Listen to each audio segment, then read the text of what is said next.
Most people know me as Dr. V, so that's, but I wanted to talk a little bit about that because, you know, I actually wasn't born Dr. V, and so I just thought, for those of you who didn't know that, Carol actually was my name that was given. But you know, talk about that, not being born that, but I also was thinking about tonight and sort of reflecting on doing this and wanted to sort of talk about, you know, I got my medical degree in 1986, which is when someone started calling me doctor, or people did, and I was sort of thrown into the world to go work in that profession.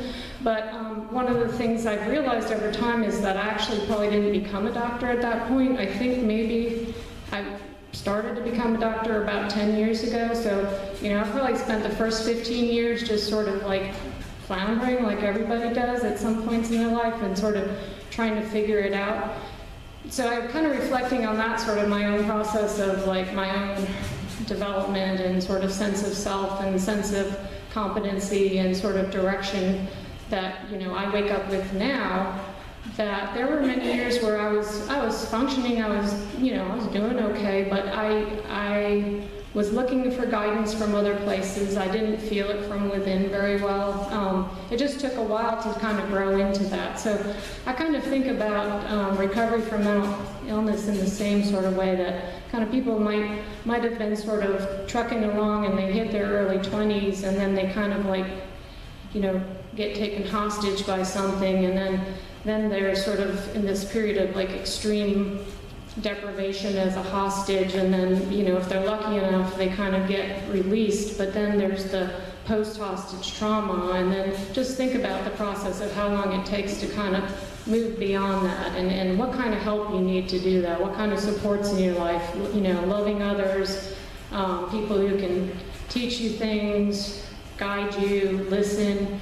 And to me, sort of the very most important thing of all about being a doctor, particularly being a psychiatrist, is the art of listening, because it was only when I learned to listen and understand that I didn't have any of the answers that people needed, but that they had the answers for themselves, and they just needed my guidance and support and encouragement along the way. When I learned that, that's when I started becoming a doctor. So I'm still growing, because sometimes I still don't listen very well, and I love it when the folks I'm working with let me know that directly, hold me back from it. So Scott on a couple times has helped me sort of see, you know, I make mistakes, and I've made mistakes in my work with him that he's been really direct about, and you know, in a very kind way showed me that, and again, I've learned and grown. So tonight I want to honor all the people I've worked with in the years. I want to honor them for what they've taught me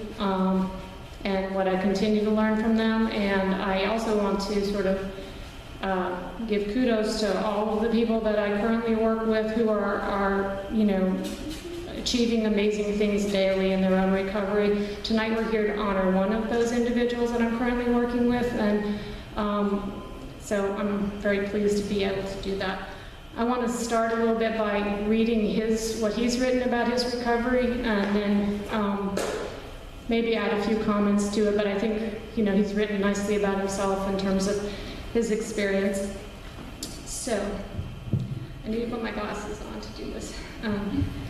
So Scott writes, I was diagnosed with schizophrenia in 2004 at age 20. Many years of being shoveled in and out of mental hospitals and distrusts of medications and the side effects that came with them ensued. Having my civil rights stripped away, brutal doctors seemed to take us very sadistic glee in my ill state. Black ops, government castration squads, being spied upon, the heartless hordes of Republicans and fake Christians, the radio speaking to me, the extreme intentional nature of the universe, the delusions of grandeur. Feeling that I was not worthy of decent friends, I spent a lot of time with drug-addled people who only reinforced this gloom and doom state of mind.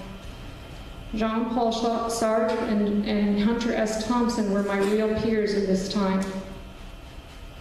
At the height of psychosis in 2010, I remember being forced to kiss an apparition of George Bush in drag.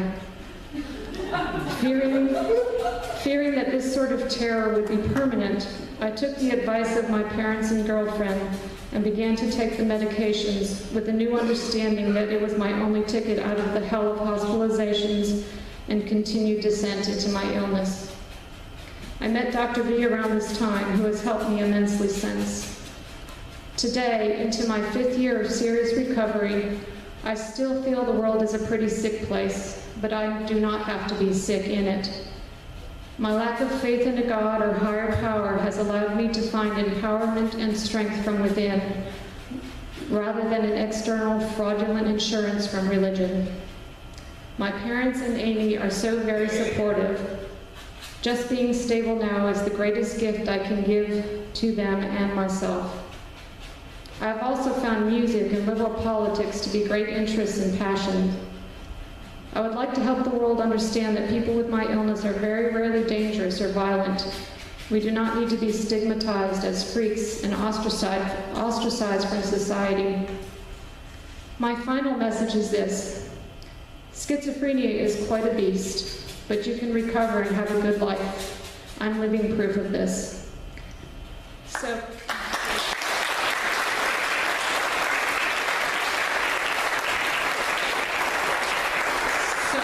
I want to comment a little bit about Scott's story and my sense. So, you know, I loved what Scott wrote because it so very much is Scott, you know, and it's so much his own words and his own thoughts. And so Ed and I had a little back and forth about this because it's a little gritty, you know. I mean, his experience of being psychotic was dark and gritty and you know, disturbing, and the whole process of he had a lot of trauma when I first met him. The trauma was related to all of the attempts at helping him, you know, the hospitalizations and the sort of typical IVCs and all of those things that happen when you're, you know, in the thralls of psychosis. And that's not unusual. The majority of people who finally end up in services with me have been quite traumatized by the system. I don't blame any individual person in that, but I'll just say that sometimes, you know, what we think is helpful does not always end up being that way.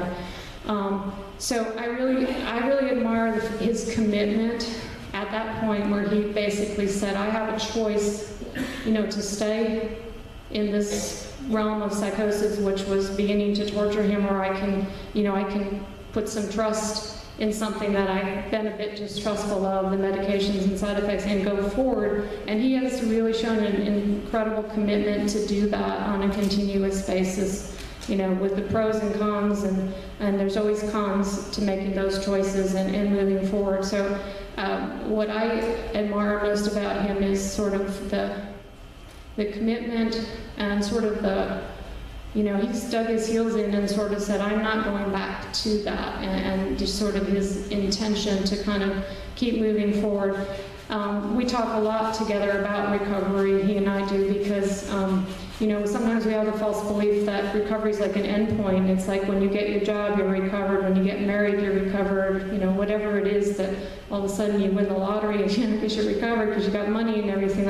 We talk a lot about what does recovery mean, and I think he and I both know that recovery is a process, and that it's a, you know, there is no endpoint, because, you know, life doesn't have an endpoint except at death, but we're all growing, we're all changing, things will change, we have to adapt. Recovery really is regaining the ability to adapt and be flexible in the face of the new, and to have new skills, and to have, you know, new supports and new ways of approaching things. So I want to invite Scott up here and honor him for like an incredible job that he's done in his own personal recovery, and to thank him for all that I've learned from him.